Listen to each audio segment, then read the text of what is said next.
Radhe Radhe everyone, मेरे channel में आपका स्वागत है। आप सबको पौष पूर्णिमा की हार्दिक शुभकामनाएं। पूर्णिमा तिथि का हमारे सनातन धर्म में बहुत महत्व है। पूर्णिमा तिथि पर पवित्र नदी में स्नान करने के बाद विधि विधान से भगवान विष्णु, माता लक्ष्मी जी और अपने आराध्य देवी देवताओं का पूजन करके व्रत कर की कथा का श्रवण करने से कई जन्मों के पाप नष्ट हो जाते हैं और सभी मनोकामनाओं की पूर्ति होती है।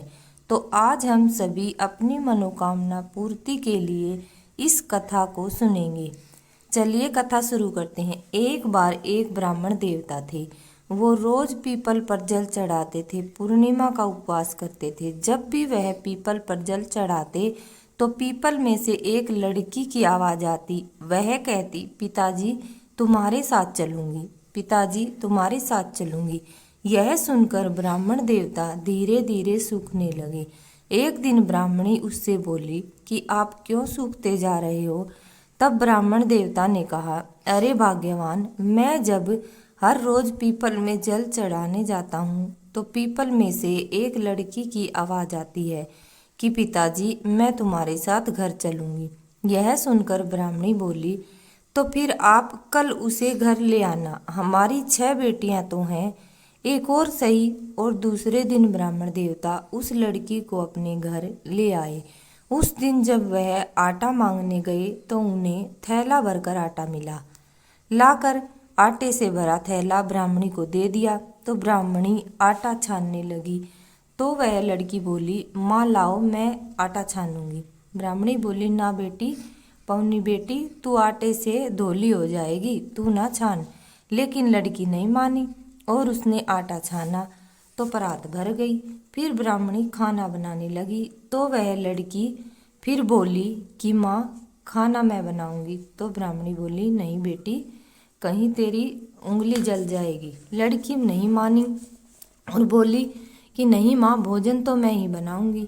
अब यह कहकर भोजन बनाने के लिए रसोई में गई तो कई तरह के भोजन बनाए, सबको पेट भर खिला दिया। और दिन तो भूखे रहते थे, किंतु उस दिन सभी ने पेट भरकर भोजन खाया। कुछ समय बाद ब्राह्मणी का भाई आया, कहने लगा, जी मुझे तो भूख लगी है, रोटी खाऊंगा।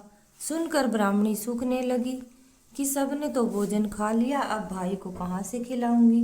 तो वह बोली, माँ क्या बात है, आप इतनी परेशान क्यों हो? तब ब्राह्मणी बोली, बेटी तेरा मामा आया है और वह रोटी खाएगा। सुनकर लड़की रसोई में गई और 36 तरह के फिर भोजन बना लाई और लाकर मामा को जिमा दिया। भाई अपनी बहन से कहने लगा, जी ऐसा भोजन तो जिंदगी में पहली बार किया है जैसा आज किया। माँ बोली, तेरी ही पावनी भांजी ने बनाया है। मामा पेट भरकर खाकर भोजन चला गया। शाम हुई तो वह लड़की बोली, माँ चौका लगा के शाम का दिया जला देना, आज मैं कोठे में सोऊंगी। माँ बोली, नहीं बेटी, तू कहीं डर जाएगी, कोठे में तू मत सो, मैं कोठे में सो जाऊंगी। लड़की बोली, ना माँ, कोठे में तो मैं ही सोऊंगी। कहकर सोने के लिए चली गई। आधी रात को लड़की उठी और चारों तरफ आंख घुमाकर देखने लगी तो चारों तरफ धन ही धन हो गया। वह जाने लगी तो बाहर बूढ़े ब्राह्मण देवता सो रहे थे। लड़की को जाता देख बोले, बेटा तू कहाँ चली? तो वह बोली, मैं तो लक्ष्मी माता हूँ, तुम्हारी तो 6 बेटियां हैं, इसलिए तुम्हारी दरिद्रता दूर करने आई थी। ऐसा कहकर लड़की तो चली गई। सवेरे उठकर सभी लोग ढूंढने लगे, पावनी बेटी कहाँ गई, पावनी बेटी कहाँ गई। तो वह ब्राह्मण देवता बोले, वह तो लक्ष्मी माता थी, तुम्हारे साथ साथ मेरी भी दरिद्रता दूर करके चली गई। जैसे लक्ष्मी माता ने उन ब्राह्मण देवता की दरिद्रता दूर की, वैसे ही सबकी करना। कहते सुनते हुंकारा भरते, हे लक्ष्मी माता, सभी के घर में अन्न धन के भंडार भरना। तो बोलिए प्रेम से, लक्ष्मी माता की जय।